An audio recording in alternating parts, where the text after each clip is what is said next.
everyone. I'm Dominique Johnson-Lindsay, and welcome to the Active Listener Podcast by Lightspeed. For the past 3 decades, Lightspeed has journeyed with educators and tech experts across school districts. With our Active Listener Podcast, we are bringing the stories and experiences of our customers, education experts, and our own team members on how listening is foundational to education. Tune in as we amplify these vital voices and understand more about the people shaping the future of education. We hope every podcast listen will be a learning opportunity with Active Listener. Thank you everyone for joining another episode of the Active Listener Podcast. I'm super excited to be here today. I'm here with John McDonald. So if you don't know him, he has this really amazing background that's all about safety. So he is the Chief Operating Officer of the Council for School Safety Leadership. He spent 14 years in Colorado doing safety, kind of widely known as the architect for post-Columbine emergency response planning. He pretty much helps everyone nationwide either prepare or recover from tragedy, which is really important, unfortunately. And ultimately, you've won a lot of national awards for leadership in public safety and brings that experience to the broader community, not only through speaking engagements, but also just through the nonprofit work that you do. So did I leave anything out? I think you covered most of it. Okay, perfect. So obviously today I wanted to talk to you because Lightspeed has kind of made its entrance into the safety space. And so getting here and getting comfortable is kind of understanding more about the landscape. We know what we hear on the news all the time or what we're hearing, in congressional meetings or that kind of thing. But overall, I feel like I wanted to bring a safety conversation to the podcast and make it digestible for people. So I kind of want to start off at the top, and that is, school safety didn't start with school shootings. That's kind of how we feel sometimes, like, oh my God, there's another school shooting. What do you feel about the evolution of school safety as it's kind of transitioned from problems that we felt were more minor to now school shooting? Well, the modern era of school safety really started about 29 years ago. And that modern era of school safety started before Columbine. It started with Paducah, Jonesboro, Pearl, Mississippi, Springfield. There were school shootings the 2 to 3 years previous to Columbine that really set a tone for where we're at today. What happened, though, is Columbine became that national epicenter tragedy that we all watched, we all saw live.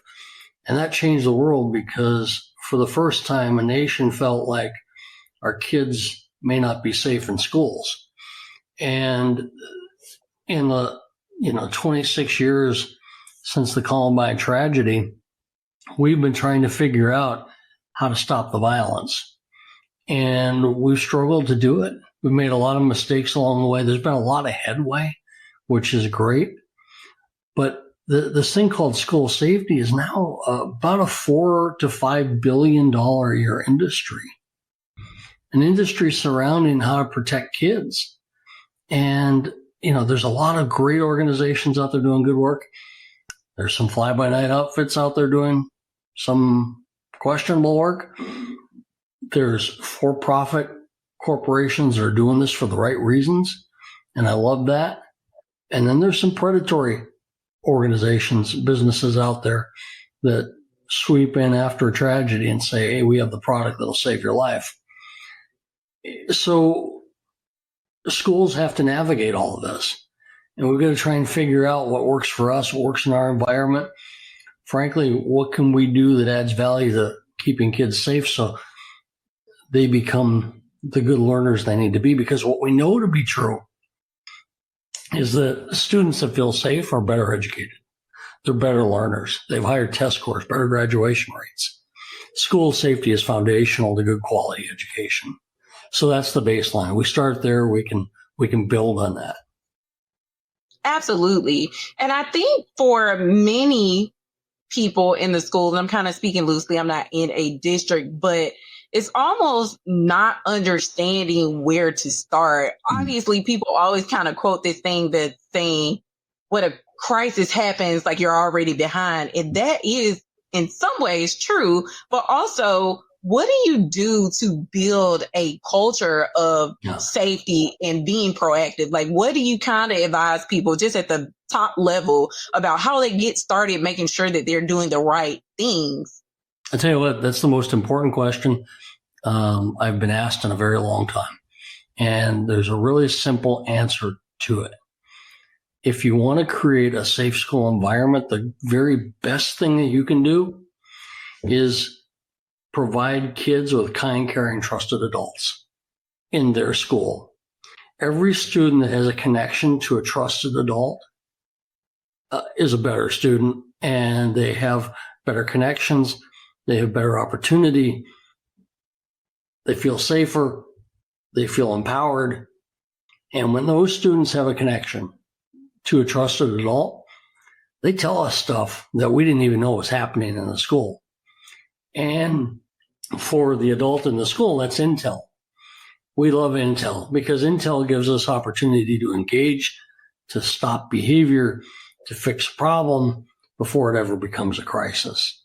So if you want to do something, the first thing you do is build a climate culture, a positive climate culture of learning and safety.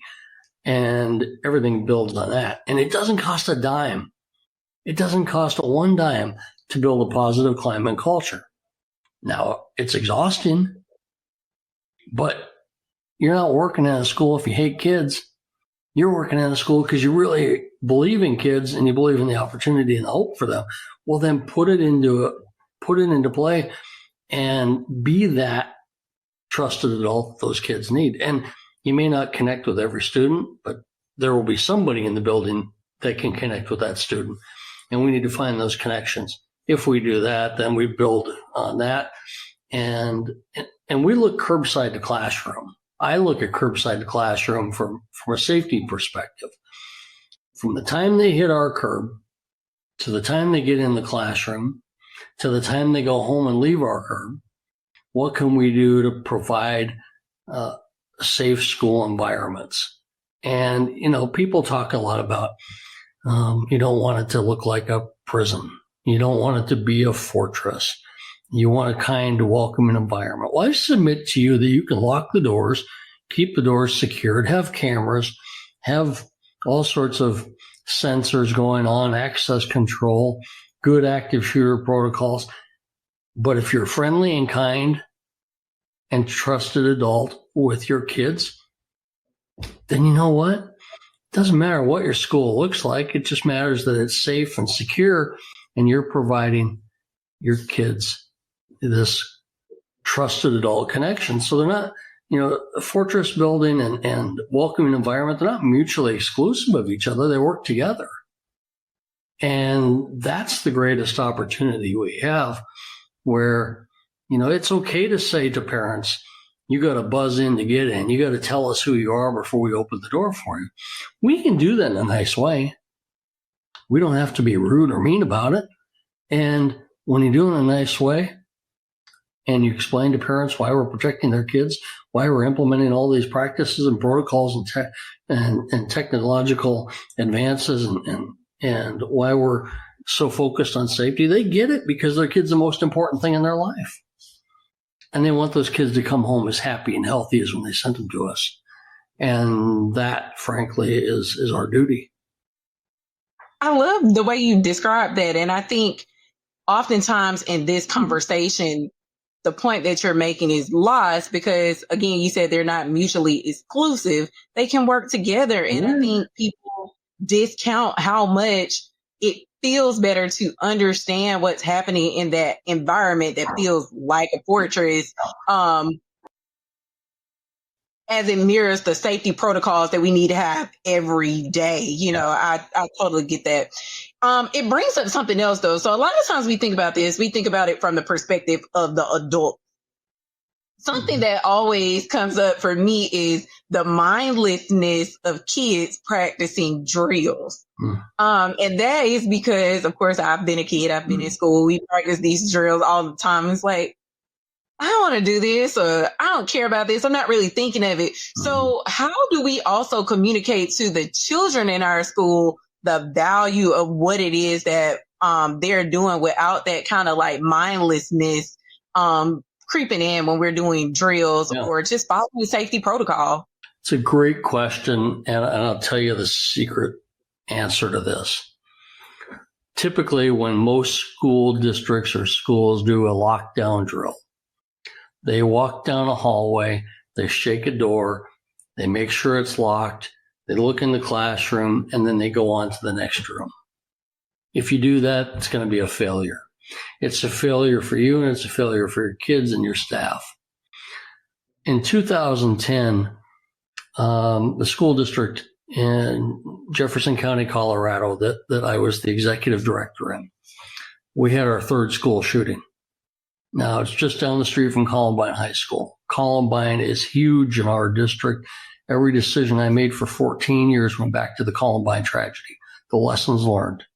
And so when we had our third school shooting in the suburban district, I was surrounded by several hundred kids in the aftermath of that a couple of days later when we got back to school. And they demanded to know what I was going to do to protect them. Great question. And my promise to them that I'm proud to say I upheld for 12 years after that promise was that we will train all of our kids on what it really means to be in an environment where you have to protect yourself, protect the friends around you, keep each other safe. And we went into 4,800 classrooms every semester during lockdown drills. And we engaged with the kids and the staff, and we talked strategies. And we did it very quickly, but we had a whole list, and my whole team would go into a school. And we would do the lockdown drill, 157 schools in the first semester of the school year, 4,800 classrooms. We went into every classroom every year. We had conversations with the kids and the teachers about what they were supposed to do, what the strategies were for success and survival. We had open, honest dialogue, and we answered questions from kids. Now, typically, we could only take about 3 questions per classroom because you could be there all day. But kids want to know, what should I do if I'm in a restroom? What should I do if I'm on the playground? What do I do if I'm in the hallway? And we would answer these questions, but one of the conversation pieces we had with the kids is, this drill that you're doing today is the most important drill of your entire life because you don't know about tomorrow. And this drill isn't just about your safety in school. It's about your safety at the mall, at the church, at the movie theater, in your home. And we tied all of those strategies and wrapped it up into a package where all of our people could train the same consistent message. And that became really important because we trained starting at 3 years old in preschool, all the way through high school, age-appropriate conversations. I don't talk to a 3-year-old like I talk to a 16-year-old. So we had different strategies for our kids, but we built on that. So when a preschooler went to kindergarten, when a kindergartner went to 3rd grade, when a 3rd grader went to 6th grade, it all evolved. And we trained 86,000 kids a year in that practice. And I'm really proud of that because what we saw when we started this, we had the kids do a Make Your Voice Heard survey that they've been doing for years. And the question was, do I feel safe in schools? When we started this, 67% of the kids said they felt safe. At the end of it, 92% of the kids said they felt safe 8 years later. That's success. That's opportunity. So when I go around the country and people ask me to come in and show them how to do an emergency drill, I show them our way, which is let's go in the classroom and talk to the kids. And they're always shocked by this because we're taking educational time away. Well, I submit to you that one crisis in your school is going to take a lot more educational time away from you than we're going to take by doing a drill. We got it down to about 45 minutes per school. It took us a while to figure that out, but I would take the principal with me. And if they had a school resource officer, I'd take them with me. And we'd all walk together. I want the principal linked at my hip. So when I'm having conversations, the principal hears it and he adds credibility to what we're saying because the kids see the principal. And we're a partner in this. And that is so essential. That makes total sense. And I love the ideal of that because we know it is necessary. And again, those same threads that we know are really important, that's kind of what you're speaking to. We all like to be communicated to. Children are not exempt from wanting to be heard. That's our thing. So I get it. And here's the thing. We hear all over the country these drills are traumatizing for kids. And my response is, why?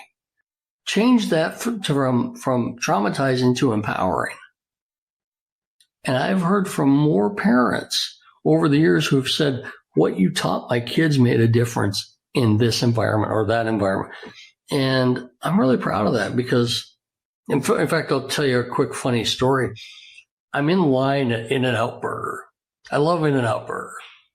I'm in line at In-N-Out Burger in Denver, where I spent 35 years of my career before I retired and moved to Missouri.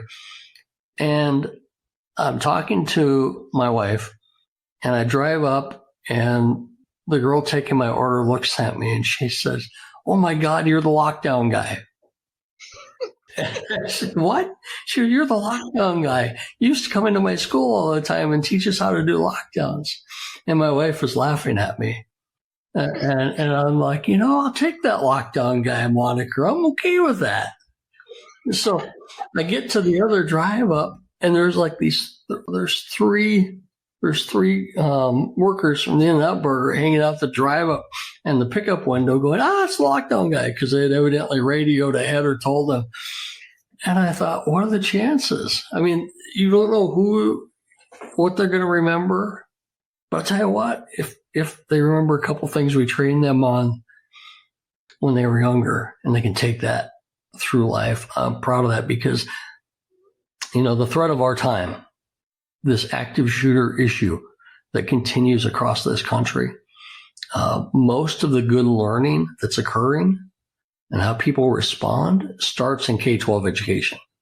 It starts in our public schools, where we are training the kids on what to do, and then they're going out in life and they're able to train other people. And we're good.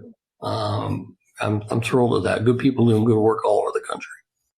I love that. So it kind of leads me to another point, though, and that is eventually you came out of the school system to do what you're doing today. So talk to me about that transition and why it was really important for you to continue to basically do the work that you were doing, but basically to spread it out nationwide.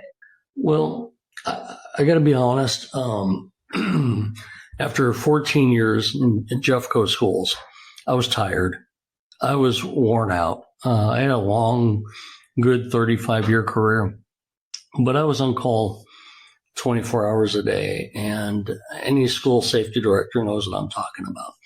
It's really exhausting. And I had an opportunity to come to work for the Missouri School Boards Association. They operate the only statewide school safety resource center in the country that's non-government owned. So I retired and came to work for them the next day. I failed at retirement. They offered me an opportunity to lead a program called the Council for School Safety Leadership. And what we do is we work with school districts around the country that have experienced crisis and tragedy. And we help them respond or recover and provide them guidance through our network, and have a tremendous network built up over many years of experts around the country that we can call on that can quickly respond and help. Because really it's about providing help and hope. And what everybody needs to understand is that in a tragedy, the first 5 minutes, the first 5 hours, and the first 5 days will define your next 5 years. So the decisions that you make are absolutely critical. And what I realized is that for years we've been training our kids. We train our preschoolers, our elementary, middle school, and high schoolers. We train our staff, our principals, on how to work through tragedy and crisis, how to lock down, how to evacuate, how to shelter. We train them in all these emergency protocols. But you know who we don't train? We don't train our leaders. We don't train our district leadership teams on how to respond to crisis and what their decision points should be, what their roles and responsibilities are. And nobody trains school boards. School boards oversee the governance, and they have the financial responsibility for the district, yet nobody's talking to them about what do you do in a crisis? What's your role in a tragedy? So I started thinking, look, let's start compressing distance and time between our kids and our leaders, right? So now what we're doing is we're pushing down and pushing up, let everybody else keep training the kids like we have been for years. But now let's start training leaders around the country on their roles, their responsibilities for the Essential Five. In fact, we're writing the book here that'll be out very soon called The Essential Five. And that is those decision points in the first 5 minutes, 5 hours, and 5 days that define your next 5 years. And you get four things with tragedy. You get loss of life, lost trust, litigation, and legislation. And it is a painful time for schools. Let's start fixing that problem. And let's shift that paradigm. So now, in addition to the Council for School Safety Leadership, I'm also running Missouri Center for Education Safety. So I'm wearing two hats, having a blast doing it. It's good work. And I'm taking all those lessons that I learned on the front lines, protecting kids, and now we're just translating that to teaching our leaders how to keep schools safe, because at the end of the day, leaders are the ones that keep schools safe. Absolutely. And that's something that we've definitely found as we've been integrating more into the safety space is who is involved in the conversations as it revolves around safety. Obviously, Lightspeed, we're an instructional audio company. So our main focus has always been on just communication. We want that teacher to student communication. And, for us, we saw this opportunity to evolve that communication beyond, just in the classroom by utilizing our microphone to be able to send out those signals.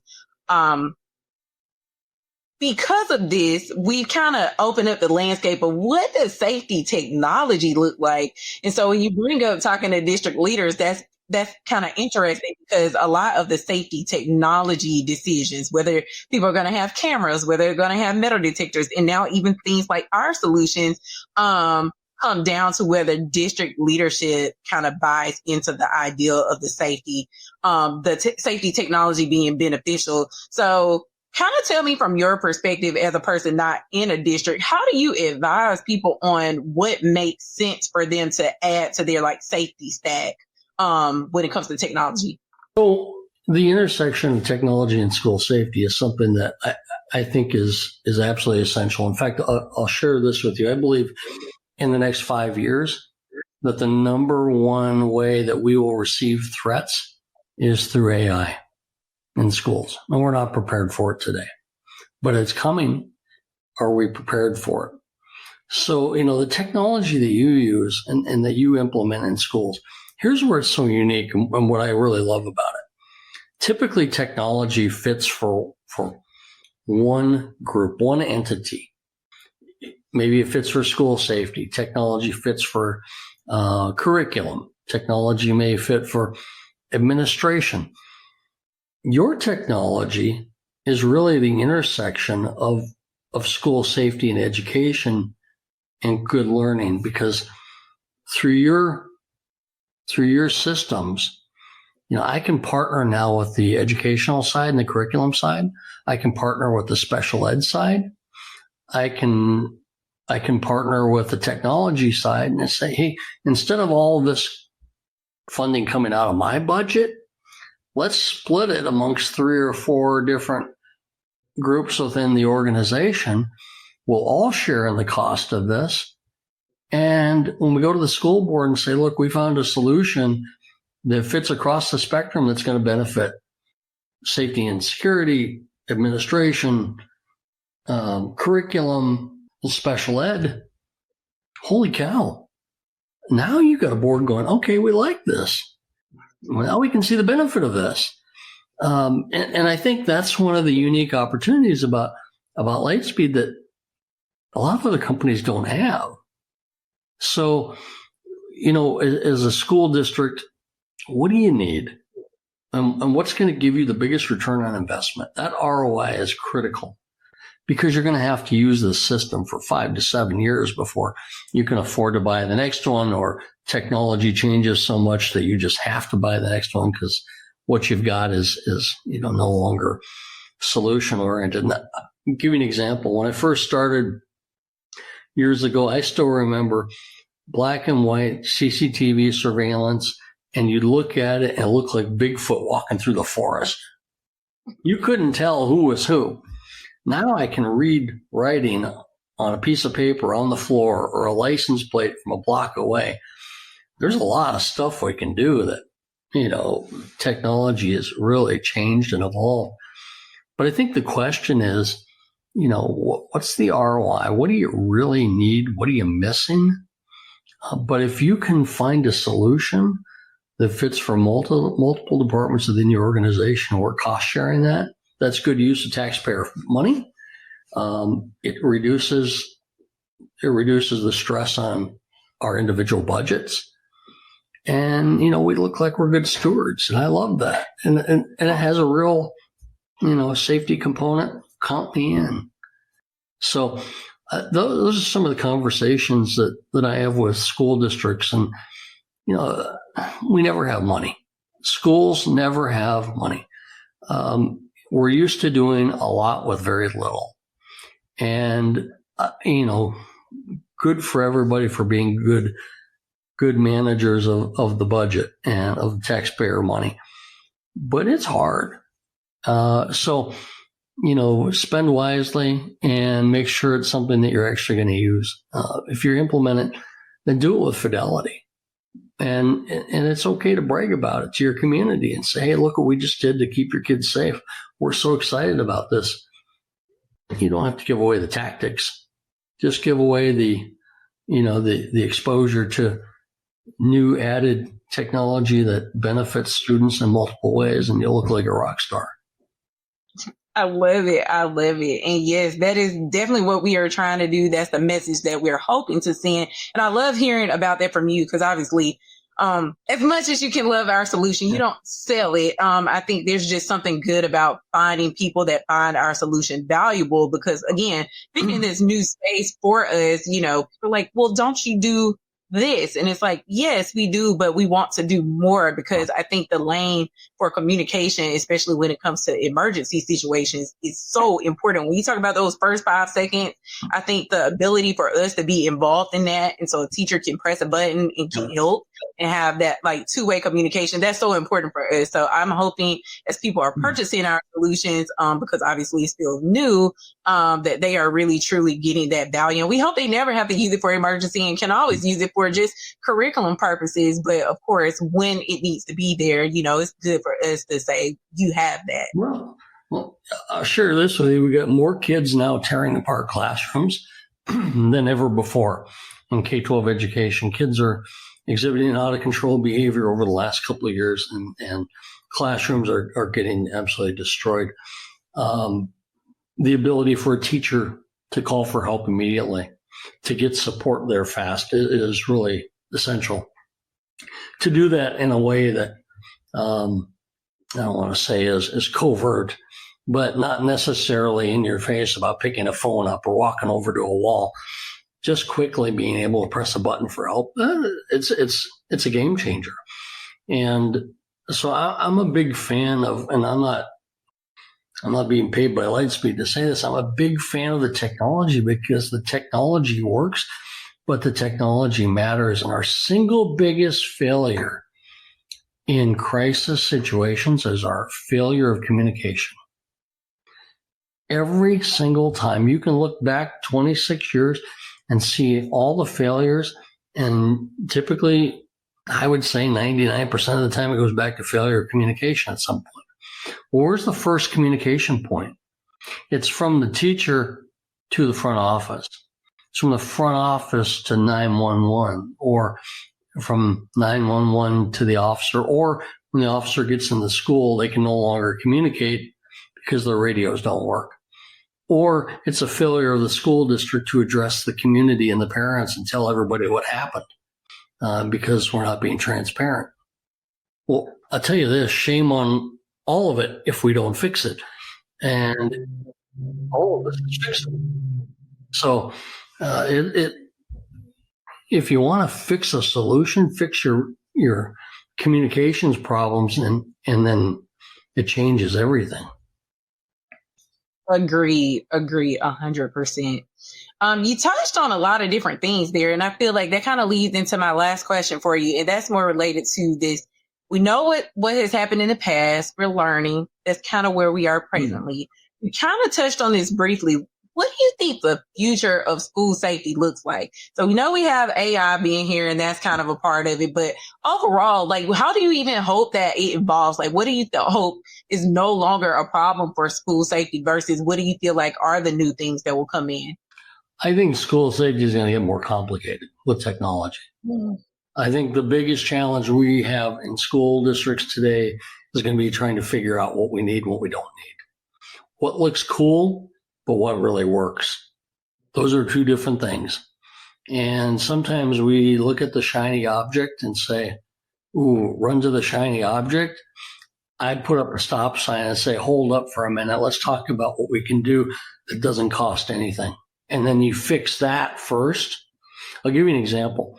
2019-2020 school year, I started a program called Stop the Prop. And Stop the Prop was put into place because schools, for whatever reason, think they need to put a rock in the door. Every elementary school in the country thinks that they're going to suffocate if they don't have fresh air, so they put rocks in the door. I swear. It drives me nuts. So I started doing Stop the Prop. And I speak around the country, and other districts and other states have adopted it. I think I'm in more than 34 states now. And I just give the program away. My wife thinks I'm nuts. She said, you should trademark this thing, and sold it. I'm like, stop the prop. All I care about is just stop the prop. So it doesn't cost $1 to close a door. It's free. Close the door. It doesn't cost $1 to be a kind, caring, trusted adult. Be a kind, caring, trusted adult. You know, there's a lot of stuff we can do. It doesn't cost $1 to build a positive climate and culture in a school. It just takes a lot of effort for all of it. So if you start there, start with the stuff that's free, and then start with the low-hanging fruit. What do you really need? Well, how about access control? How about good communications that allow your people to call for help? They can get rapid assistance from law enforcement. How about some really good quality cameras? Now, the cameras are interesting, right? Because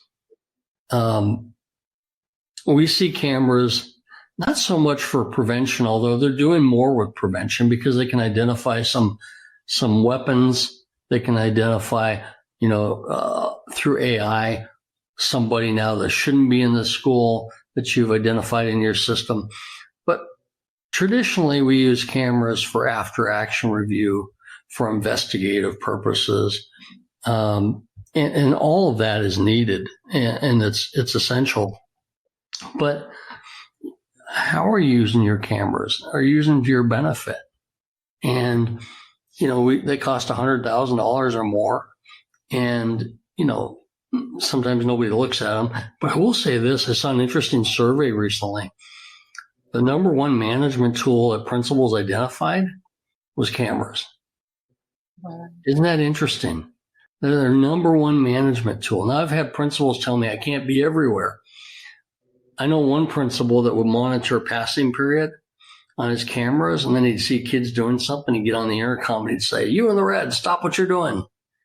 And you'd see these kids all looking to see where it's coming. They're great. But, how are you using your cameras? Are you using them wisely, and are they placed appropriately? Here's the thing. Dr. John Nicoletti did an algorithm study of active shooters. and found that 76% of them walk in your front door. Maybe a secure vestibule is a really good idea. Maybe window film is a really good idea.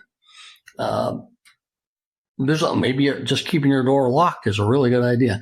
There's a lot of stuff that we can do to keep that bad thing from ever entering the school. Well, we should do it.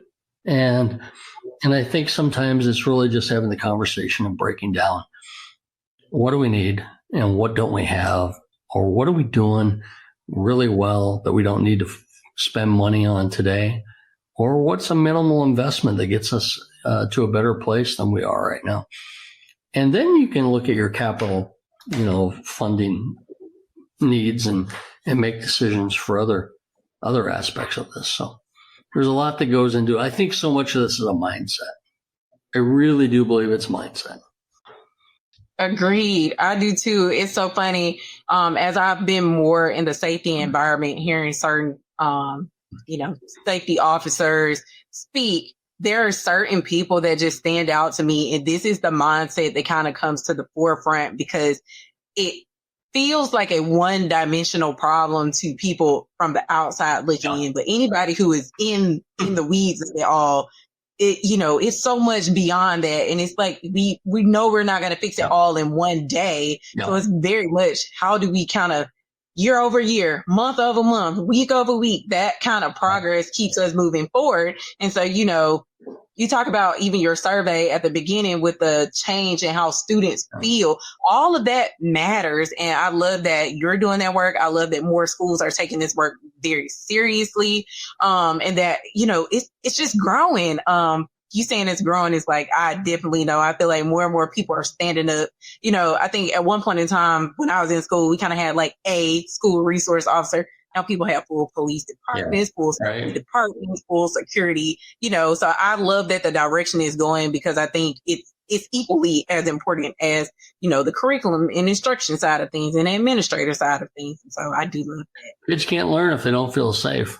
And, here's a question I think we as a society better answer and better figure out. What's driving the desire to kill? What is driving the desire to attack? There was just a stabbing yesterday in a school where one student was killed and two were wounded. We've seen more stabbings in our schools in the last year than I'm aware of over the last decade. We continue to see mass shootings in our schools. What is driving this desire to kill amongst our kids and amongst our society? Unless we answer that question, we're going to be throwing money after money after money after this problem. People always ask me, was it a gun problem? It's an anger problem. It is fundamentally a problem when people want to kill, and they feel like this is their avenue to do what? You think you're going to make a statement to the world? Not anymore. You think you're going to, somehow get your voice heard? Not really. This is not the mechanism. Yet whatever is driving that desire, whatever's driving that mindset, we got to figure that out. You figure that out and we can win this thing. Otherwise, we're going to continue throwing money after money after money after solutions and problems and trying to figure this thing out.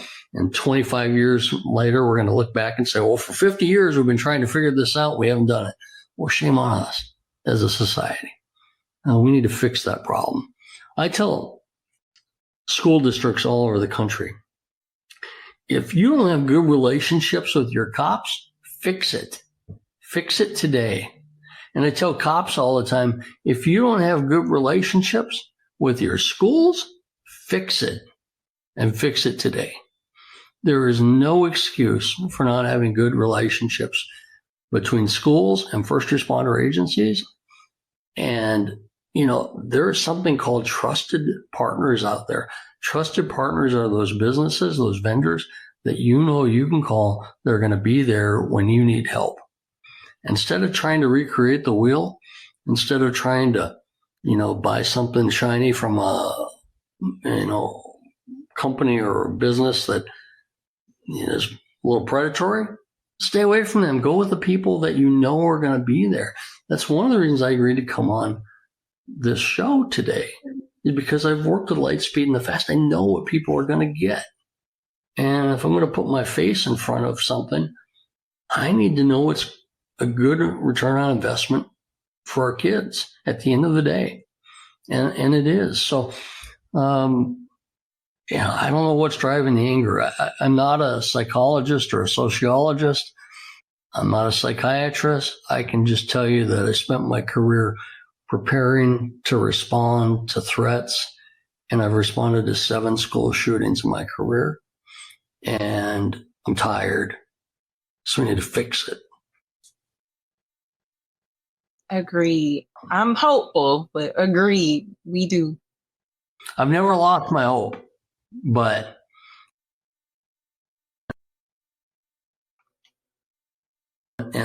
our kids deserve a safe school learning environment where they're free from threat, intimidation, harassment. And that is our job to provide that environment. Shame on us if we don't.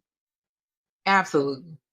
Okay. Before I first of all, I enjoy this so much. I love just hearing you speak.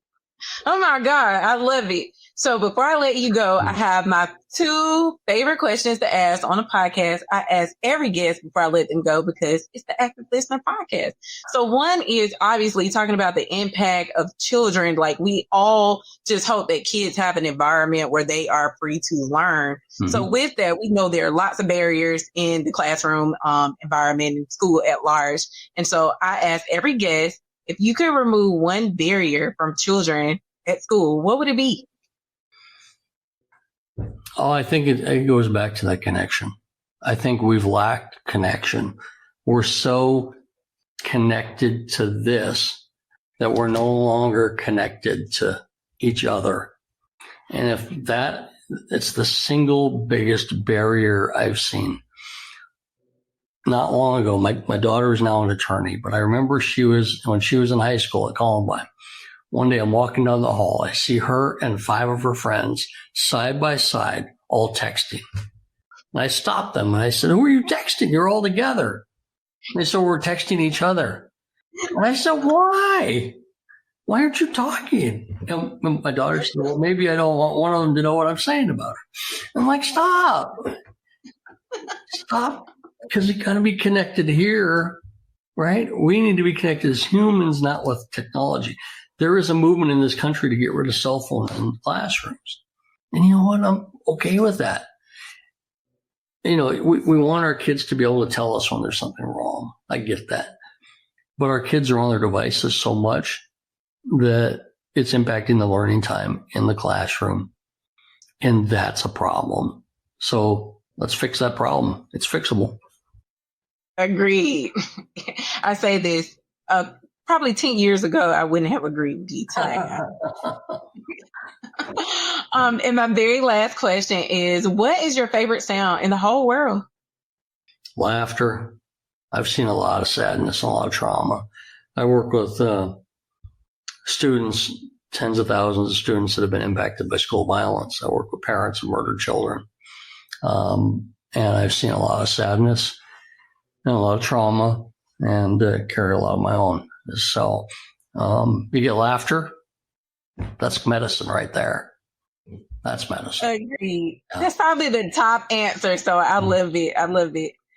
Well, John, I do want to thank you so much for joining us today. This was so good. It's always good to talk to you. So anytime you want to come back. I appreciate it. So I have a podcast, and I'm going to invite you on our podcast. Okay. If you've not listened to it yet, Deputy Chief, retired now, AJ DeAndrea, top tacticians, top SWAT leader in the country. AJ and I have a podcast called the Centurion's Path podcast. It is the path of the protector. And we have a lot of conversations about the duty to protect, the honor, the responsibility, and what it means to be a protector. And I love that Lightspeed is jumped into this fray of being protectors and taken on ownership, saying part of our role and responsibility as an organization should be about protecting kids. So, we're on, Spotify and Apple and YouTube and everything else. And I tell everybody, we're like, not really a big deal, but kind of a small big deal. And we're having a ton of fun doing it. And find anybody listening to this, find something in your life that you just enjoy doing that's different, and open yourself up to, new experiences. I would have never thought I'd be podcasting. And now we're heading to Canada next week to podcast from the Canadian Tactical Officers Association. They've invited us up there. So now we're international podcasters. I love it.